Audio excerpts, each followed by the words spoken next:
In 2025, the United States Surgeon General issued an unprecedented advisory declaring social media a significant threat to the mental health of young people. But here is what they did not emphasize. It is not just young people. Brain imaging studies now show that heavy social media use is associated with measurable structural changes in the adult brain. Your attention span, your memory, your ability to feel empathy, and your capacity for deep thought are all being altered by the device in your pocket. This is not an opinion. This is neuroscience, and the companies building these platforms knew about it years before the public did. This is the full science of what social media is doing to your brain. In 2023, researchers at the University of North Carolina scanned the brains of 150 teenagers over 3 years. Those who checked social media more than 15 times per day showed increasing sensitivity in the amygdala and prefrontal cortex, the regions responsible for emotional responses and decision-making. Their brains were literally rewiring in real time. A separate study in JAMA Psychiatry found that adults who use social media for more than 3 hours per day have reduced gray matter volume in the anterior cingulate cortex, the region responsible for emotional regulation and impulse control. Other research shows decreased connectivity between the prefrontal cortex and the reward center, the same pattern seen in gambling addiction and substance abuse. Your brain is physically changing every time you scroll. In the year 2000, the average human attention span was 12 seconds. By 2025, it dropped to 8 seconds. A goldfish has an attention span of 9. We are now measurably less focused than goldfish. Microsoft's own research confirmed this in a landmark study.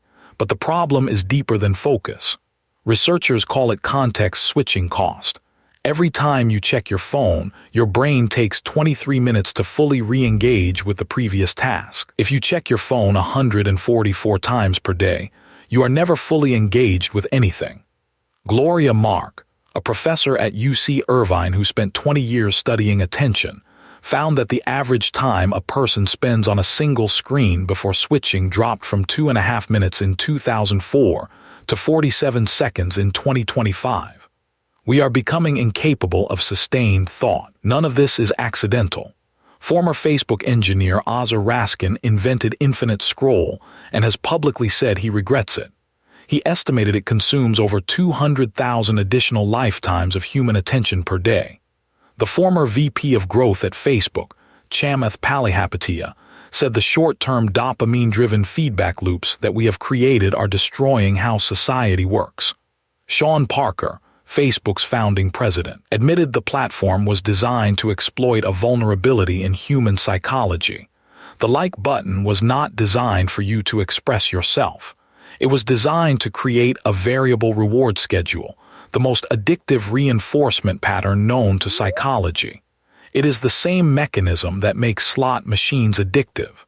They knew what they were doing. Internal documents leaked in the Frances Haugen whistleblower case proved Instagram knew it was harming teenage girls and chose to do nothing. The mental health statistics since smartphones became ubiquitous are staggering. Teen depression has increased by 145% since 2010.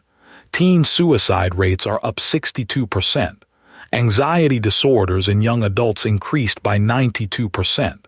Self-harm among teenage girls tripled. Jonathan Haidt, social psychologist at NYU, traced these trends precisely to the period between 2010 and 2015, when smartphone ownership among teens went from 30% to 90%. His best-selling book, The Anxious Generation, presents overwhelming evidence that phone-based childhood is the primary driver. Social comparison, cyberbullying, sleep disruption, and displacement of real-world social interaction all compound into what Haidt calls the greatest mental health crisis in modern history. And adults are not immune. Studies show that even passive scrolling increases feelings of loneliness, inadequacy, and depression in every age group. There is another consequence that gets almost no attention. Social media is destroying your memory. Research from the University of California found that the constant stream of new information prevents memory consolidation. Your brain needs downtime to transfer short-term memories into long-term storage. Scrolling fills every idle moment, eliminating that consolidation window. Separately, the phenomenon called the Google effect shows that people are less likely to remember information they know they can look up online. We are outsourcing our memory to devices. A study in the journal Memory found that people who took photos of museum exhibits remembered fewer details than people who simply observed. We are creating a generation that documents everything and remembers nothing. The irony is that the more we record our lives on social media, the less we actually retain of them. The executives who built these platforms do not let their own children use them. Steve Jobs famously limited his children's screen time. Tim Cook does not let his nephew on social media. Bill Gates did not give his children phones until they were 14. The founders of Instagram sent their children to Waldorf schools that ban technology. They know. They all know. And still they optimize for engagement, which is a polite word for addiction. Every algorithm change, every notification design, every autoplay feature is a /B tested to maximize time spent on platform. Not user satisfaction, not well-being. Time. Because time equals ad revenue.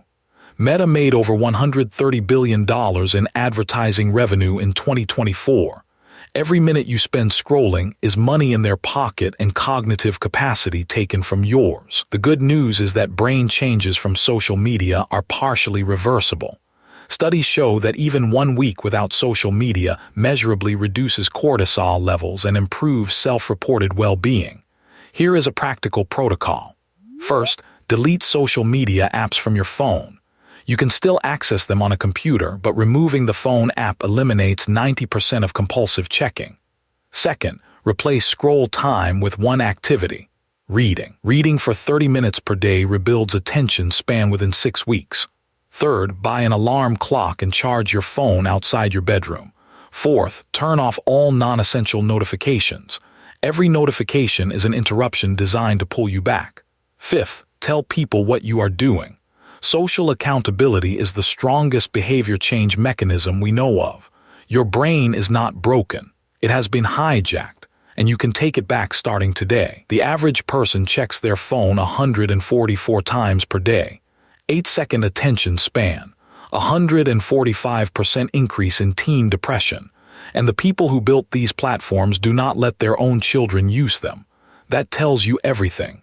Subscribe and share this with someone who needs to hear it. How many hours per day do you spend on social media? Be honest in the comments.